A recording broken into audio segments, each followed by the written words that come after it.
and welcome to Inside the Admissions Office, the official podcast of Ingenious Prep and your go-to resource for expert admission strategy. My name is Jillian, and I'm excited to be your guide through this wild ride of college admissions. Each episode, I'll bring you insights from former admissions officers who know the ins and outs of getting into your dream school and their first-hand experiences reviewing applications. Our strategies have helped countless students gain acceptance to top universities, and we're here to help your students gain that competitive edge and do the same. Whether you are just starting your college prep journey or knee-deep in applications, we've got you covered. So grab your notebooks, pencils, and maybe a cup of coffee. Let's dive in. Hi everyone, thanks for joining me for another exciting episode. Today, I'm so happy to bring you not one, but two amazing guests to the show. First up, we have Matt, a former admissions officer at UChicago, who will dive into the importance of cultivating interest exploration with younger students and how early exposure to various interests can shape a student's academic and personal growth. Following Matt, I'm delighted to welcome Maya, our director of the Leadership and Innovation Lab, who will introduce us to our newest program catered for middle school students and offer an in-depth look at how the program fosters essential leadership and entrepreneurial skills in students. Stay tuned for a jam-packed episode full of expert advice and practical tips for supporting student development like this one. If you spend 1 hour per week over a month, you can, to a degree that's necessary, dive deep enough into sort of a subject area or a career path or a set of problems that by the end of that month, the parent and the student or the mentor and the student should be able to come to a pretty clear conclusion. I want to learn about this more, or I don't.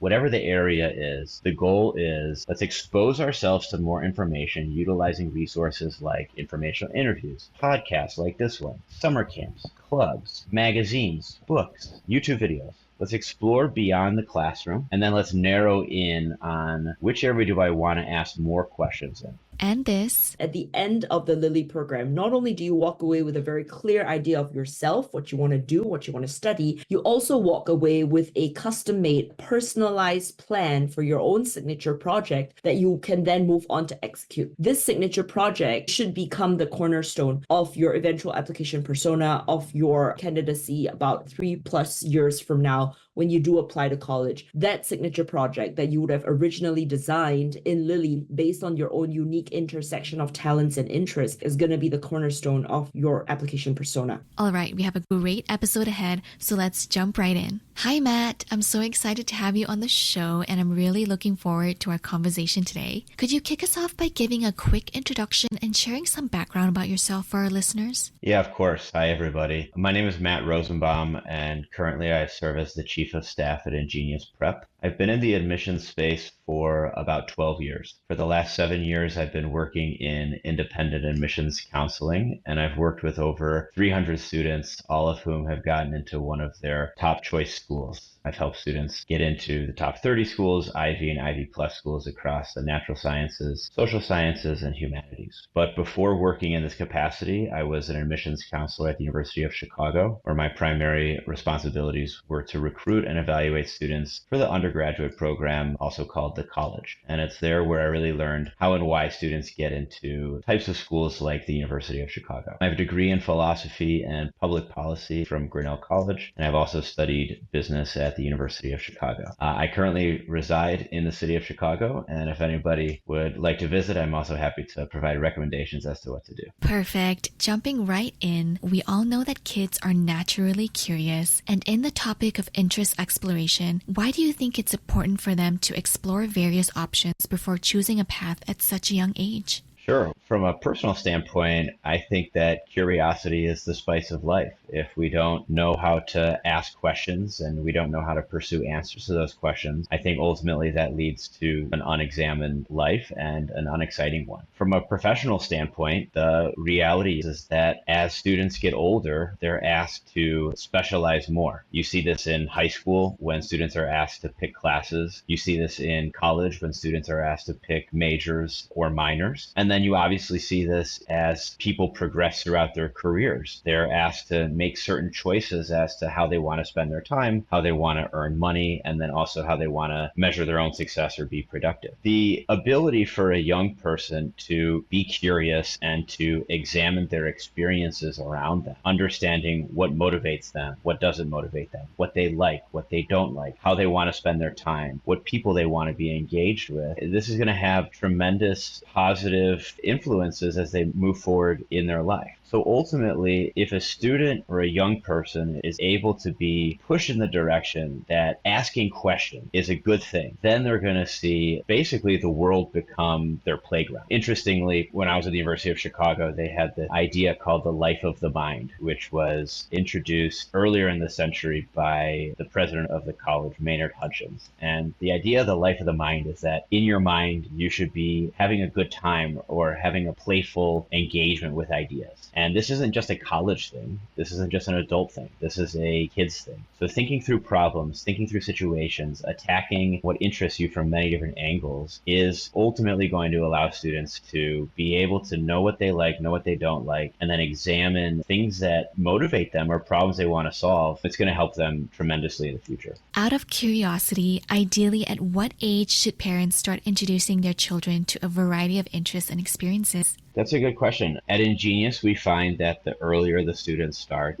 determines the level of results that they get. Obviously, when we start working with students in 7th, 8th, or 9th grade, they typically have a more productive path than students who start with us at the end of 11th grade. And a lot of that is because time affords us the opportunity to explore a student's interests, find interdisciplinary overlap between those interests, and then ultimately help them build out the application persona, which will serve as the argument that they make on the application to then yield the results at the college that they want. So the answer is really like as early as possible. Realistically, starting as early as kindergarten, but let's say 3rd, 4th, or 5th grade, they're starting to make choices of how they want to spend their time outside of school, whether that's through sports or through art engagement or through computer science engagement or robotics or whatever. The student is actually making choices as to what they want to do after school, what they want to do on the weekends, etc. When I'm talking with parents, particularly those who come to us at Ingenious with younger students, the big piece of advice is start having conversation with your student about what interests them, what motivates them, what are challenges that they see in their immediate experiences or in experiences they have reading the newspaper, watching TV, scrolling through social media. What are some problems that they are noticing that they want to solve? Because ultimately, that's what the end goal is. When a student says, oh, I want to major in economics, what they're really communicating, whether they know that or not, is that they want to better understand and explore the distribution of resources. And that can be economics related to how decisions are made. That can be economics related to international relations. The more that a student can say, this is interesting, I want to learn more, the better. And that can start as early as possible. So the one piece of advice to a parent is there's no clear time when a student should be thinking about what am I interested in, but typically the earlier the better, so that by the time we get to high school, we have an understanding of what's going to be the academic pathway in terms of what classes can I select, what's going to be the extracurricular pathway in terms of what inside and outside of school clubs or projects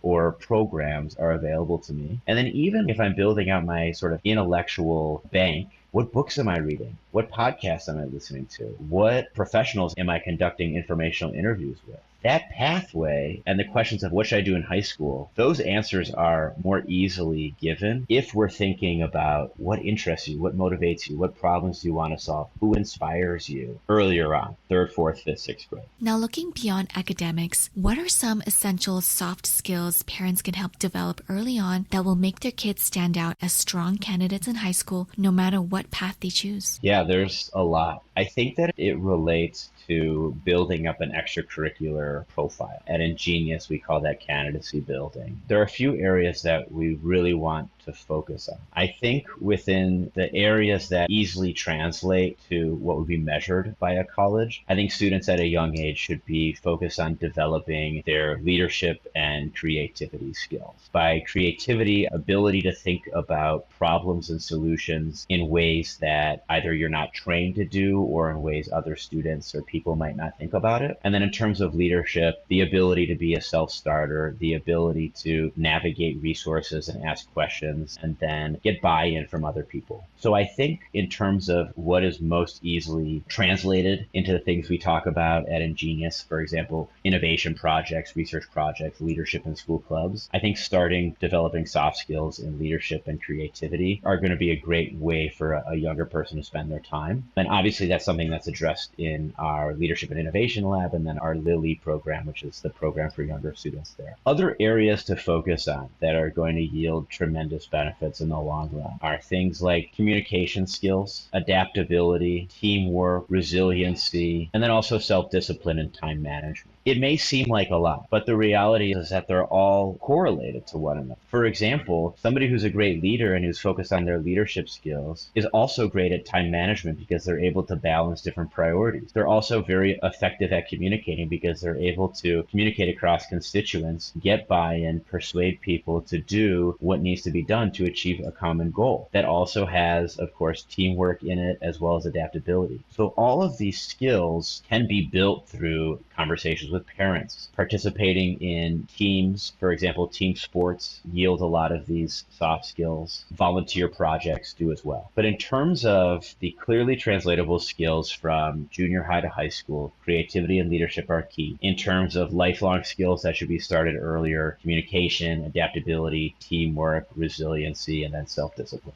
I'd love to hear your thoughts on this. How can we turn the discovery process into something that's both fun and engaging for kids? They can be a bit all over the place. So what's your advice to keeping them focused and enjoying it? I'm a huge fan of what I'd like to call miniature projects. And these are short-term, 2-week to 4-week projects that a younger student can do with the parent. And in fact, if a student and a parent or a family are trying to be really productive in like 6th and 7th grade to then set the student up for success, 8th grade moving into high school, then we can call 6th grade the sort of year of mini projects. And what that basically means is that over the period of a year, month over month, you'll have 12 different projects exploring 12 different areas of interest that both the parent and the student might not know about.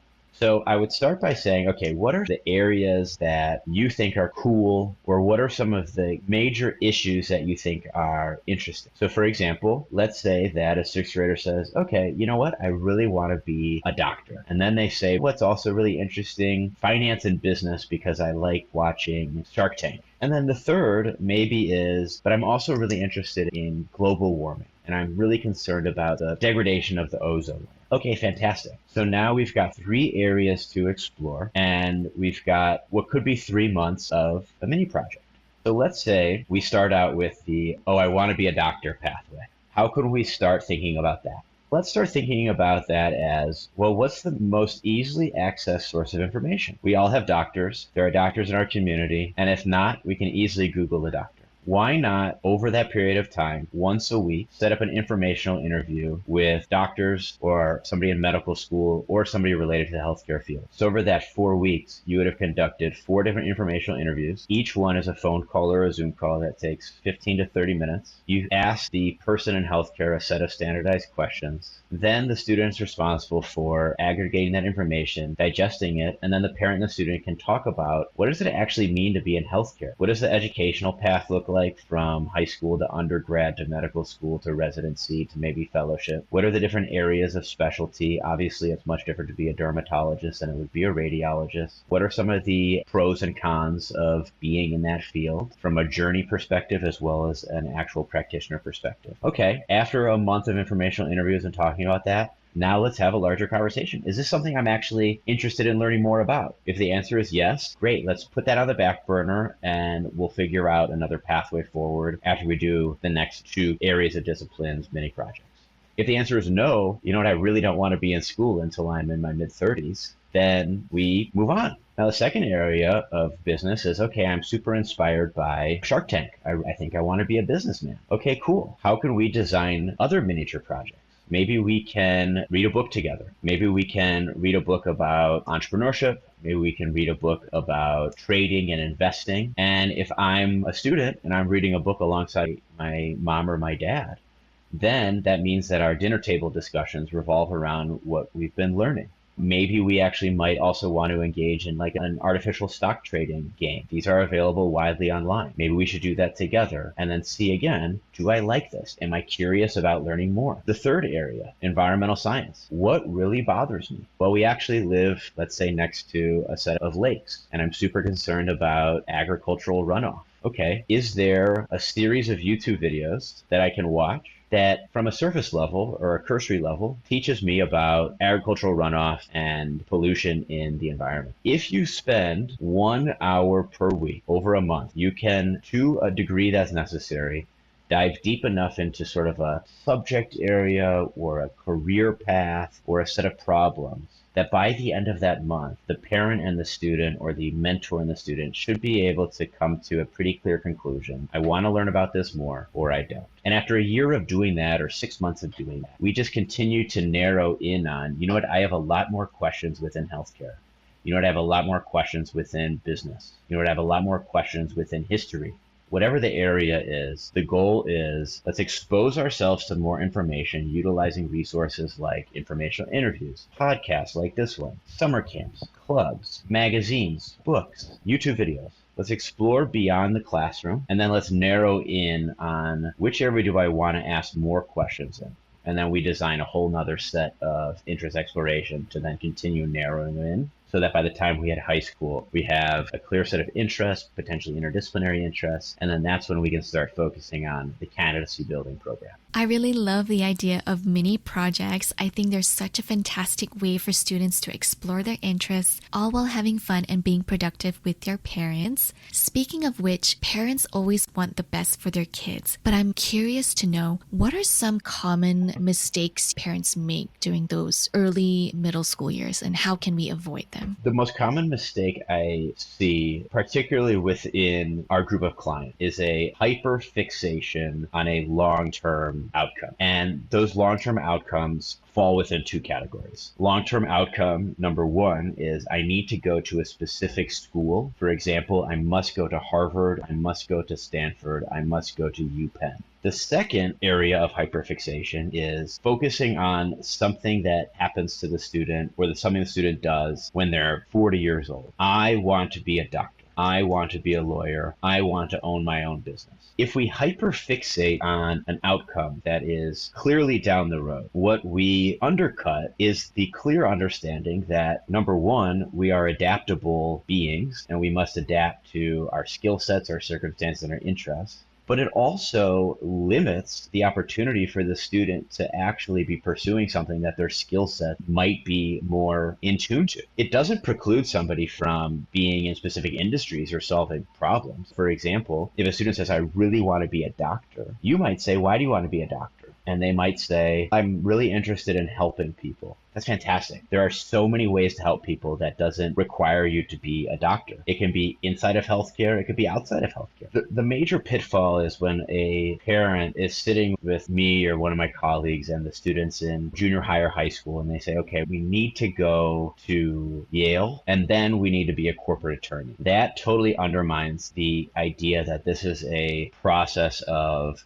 growing, building skill sets, and then applying those interests and skill sets in a specific way to demonstrate that you will add value to a future college and then obviously to your future self, whether that's starting your own organization or contributing to another organization. What I would instead focus on, instead of saying I need to be a doctor, or I need to be a lawyer, or I need to own my own business, and then I need to go to UPenn or I need to go to Stanford, what I would focus on is really, what am I curious about? Based on those curiosities, getting a better understanding of those areas of interest, How am I developing skills, hard skills and soft skills, that are required to contribute in those interest areas? And then how am I demonstrating that I'm going to add value in a specific way to a college or a university that's going to help me progress myself along the way to eventually operate in those specific interest areas?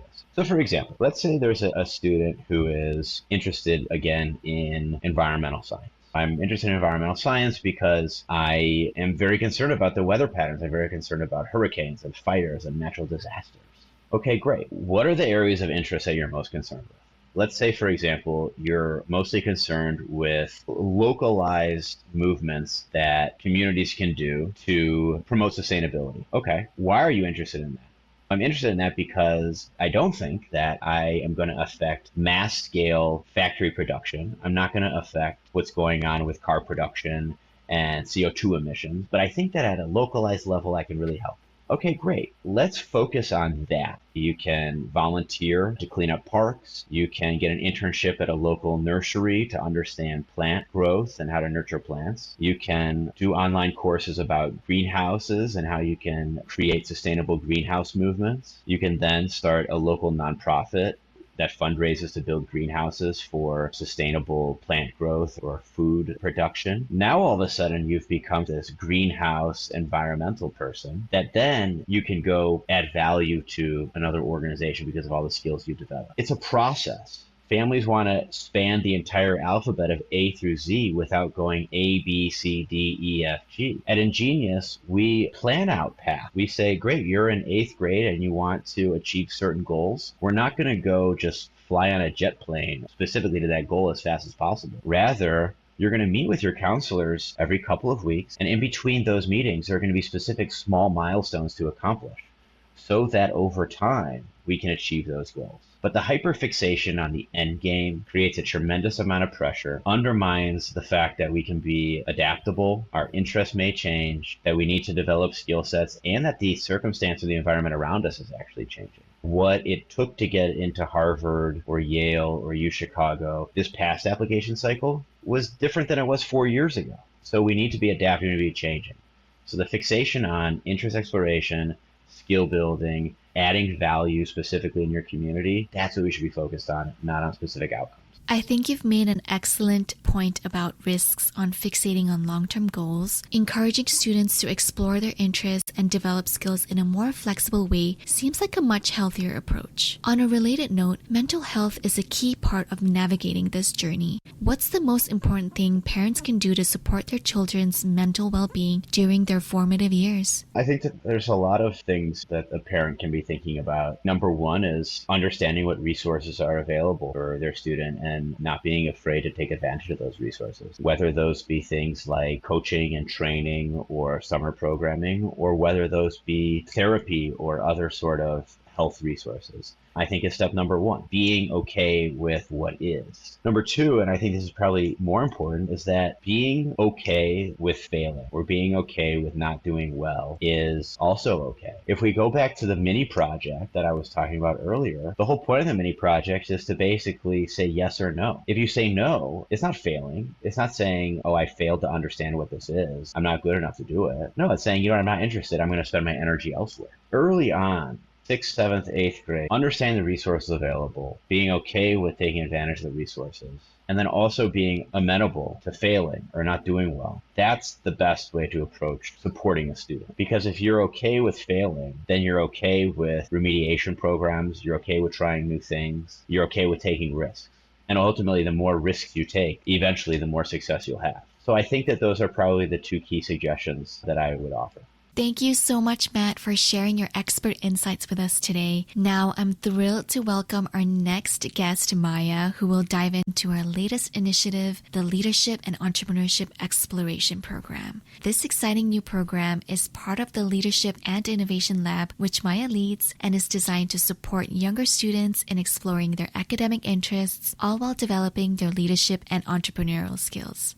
Hi, Maya. It's great to have you back on the show. For listeners who may not know you just yet, could you start off by telling us a bit about yourself and the amazing work you're doing with the Leadership and Innovation Lab? Hi, everyone. Thank you guys for having me on this podcast again. Always lovely to speak to you. My name is Maya. For those of you who've heard from me before, hi again. And if you've never heard from me, hello. Always the first time for everything. I'm the founder and director of the Leadership and Innovation Lab. I'm very excited to be here today to speak to you all. A little bit about myself. I've been in education for more than 10 years now, and I have personally taken students over the same number of app cycles, and very familiar with the whole application process, very familiar with how to craft a very outstanding application persona. And now I've gone into the niche of leadership and entrepreneurship training for students, largely high school students, even though sometimes we do get younger and older kids as well. Personally, I call Cornell my alma mater, so I went there for my own studies, and I grew up in Singapore, although I now live in France. Amazing. Starting off, I'm sure our listeners would be very interested to know what LIL LEE is all about. Could you please share what the program is and what makes it so different from other programs out there? And why is it specifically designed for younger students? All right, so the LIL LEE, and the name is intentional, like the flower, it actually stands for the Leadership and Entrepreneurship Exploration Program. It is our newest offering of the lab, and it is specifically designed for younger students to allow you to obtain expert guidance in the process of navigating and exploring your own intellectual and academic interests, as well as your own inner leadership and entrepreneurship abilities. The program is meant to help you explore these fields in a very structured, curated, and deep manner so that you walk away from this program with a much clearer understanding of what you like, what you don't like, which best prepares you to be able to hit the ground running from grade 9 onwards in your journey toward your own app season in early grade 12. We think that since the accumulation process really begins before grade 9, so it'd be best if you have a clear idea of what you want to do before you start grade 9. Therefore, grade 7 and grade 8 is really a very prime time, optimal moment for this kind of exploration.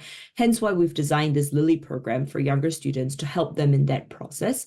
What makes it different from other programs out there is, really the depth and the breadth that we're able to cover. So within the LIL LEE program, we cover up to 18 domains.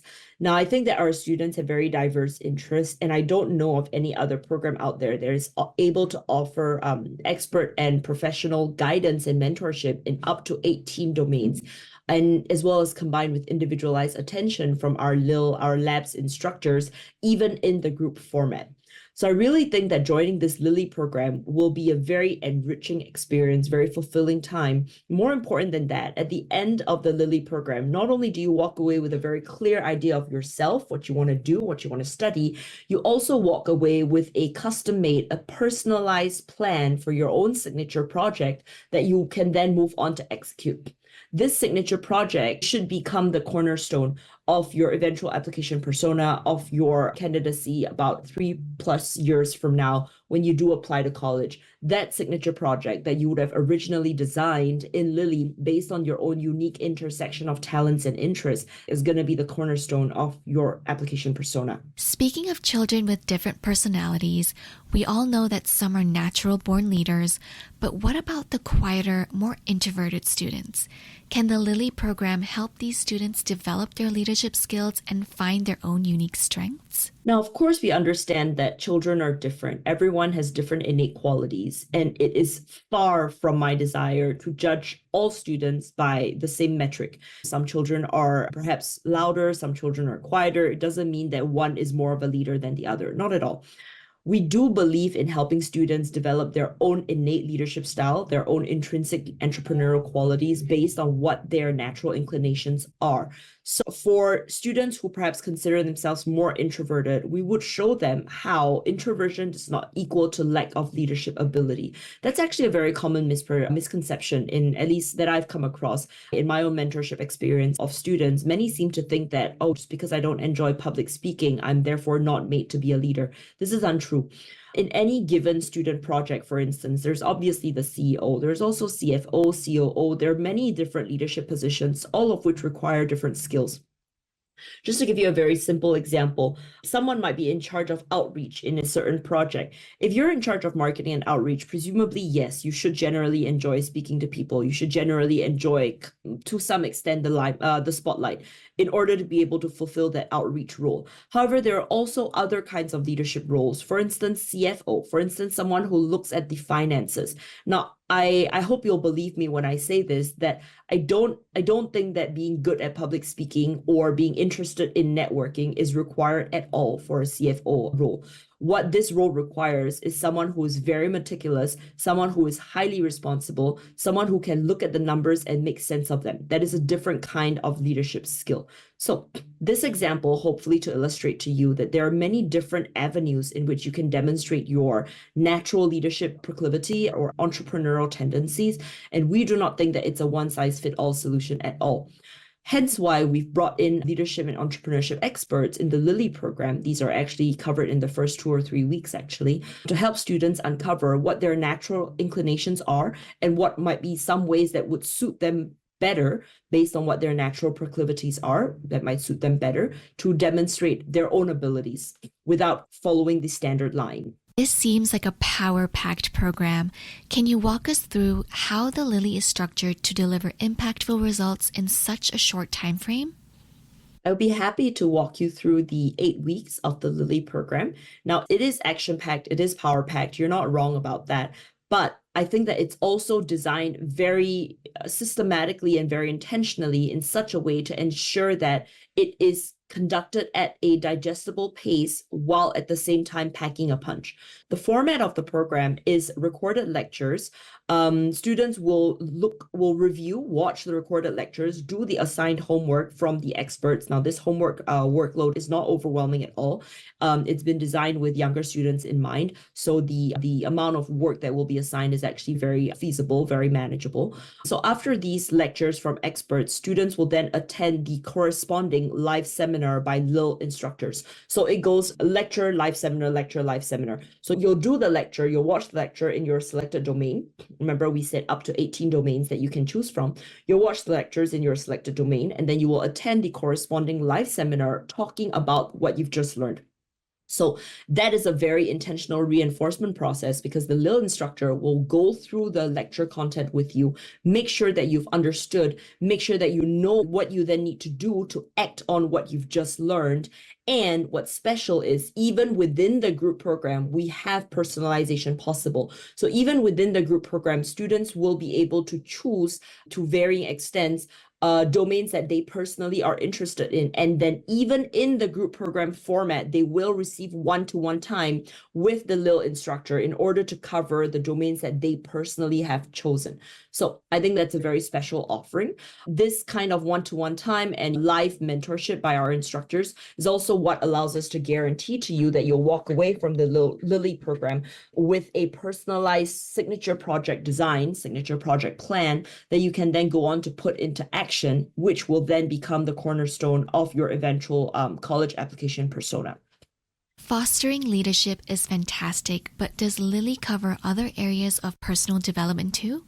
Like confidence, communication, or maybe even problem solving?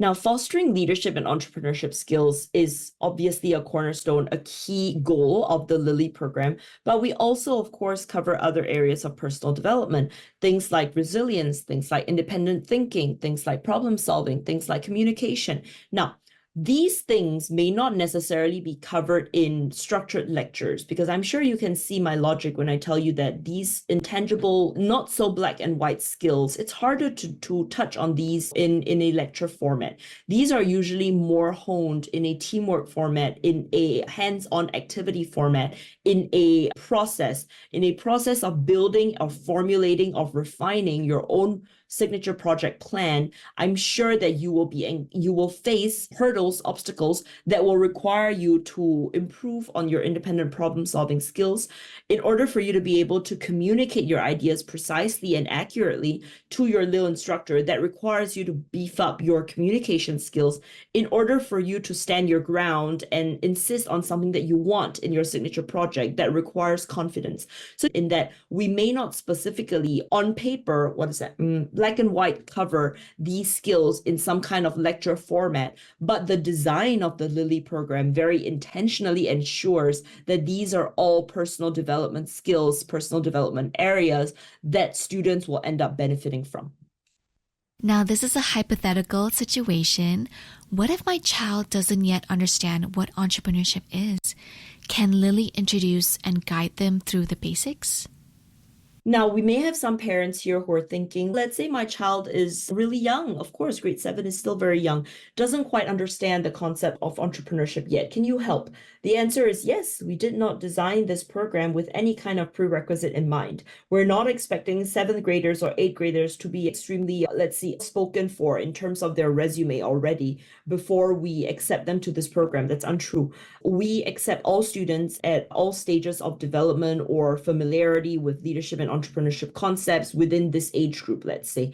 And the LIL program takes it upon itself to introduce the concept to them and to guide them through the early stages. This is part of the exploration process, both exploration of intellectual and academic interests, as well as exploration of the self, exploration of personal inclinations, exploration of personal interests, personal strengths and weaknesses that someone is born with. All of this is covered in the LIL program, and I'm very happy to share with you that our instructors are fully equipped and fully prepared to guide your child through this exploration process. Could you share with us more details on the type of support and individual attention students receive during and after the LIL program? Are there dedicated instructors, mentors, or peer support systems in place? Just to go a little bit more in detail about the one-on-one attention in the LIL program, this will be provided by our LIL instructors who run all of the live seminars and who also host the office hours that LIL students are welcome to attend, even beyond the LIL program, by the way, just so that all of we at the Leadership Innovation Lab, we do not shut the doors and toss out our students once the program is over. Not at all. Once they're in LIL, I always like to say that it's not just about joining a LIL program, it's about joining the LIL ecosystem. So in the LIL program, instructors host office hours, they carry out one-to-one sessions with students in their chosen niche domains. They are really generous with offering help and support to students. Most of the time, the only hurdle to students getting support is the student's own level of motivation. So all of these resources available in the LIL ecosystem are freely available to all of our students. LIL sounds like a great foundation for future growth. How does the program integrate with the more advanced offerings in the Leadership and Innovation Lab? Are there any tools or resources for parents to further support their child's progress even after completing the LIL program? So about LIL being a great foundation for future growth, indeed, LIL is specifically designed as a precursor to our LIL programs that are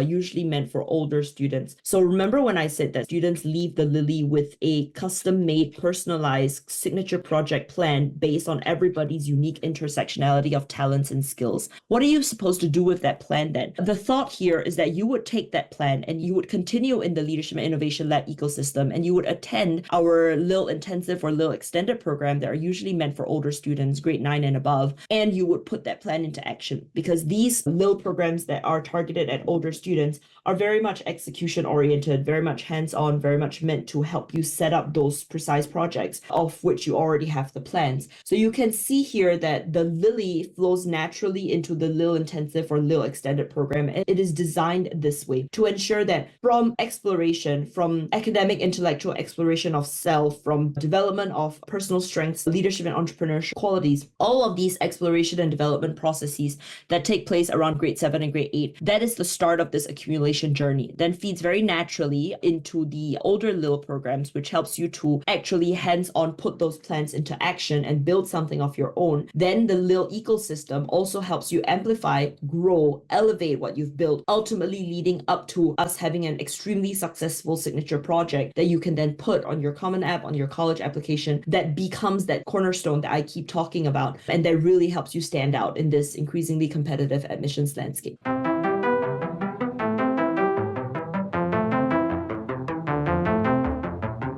Thank you so much for joining us today, and if you would like to speak to one of our experts, you can set up a complimentary strategy call with one of our enrollment counselors by following the link in our episode description. And for more information and access to additional resources, you can register for our webinars, which is also linked in the episode description.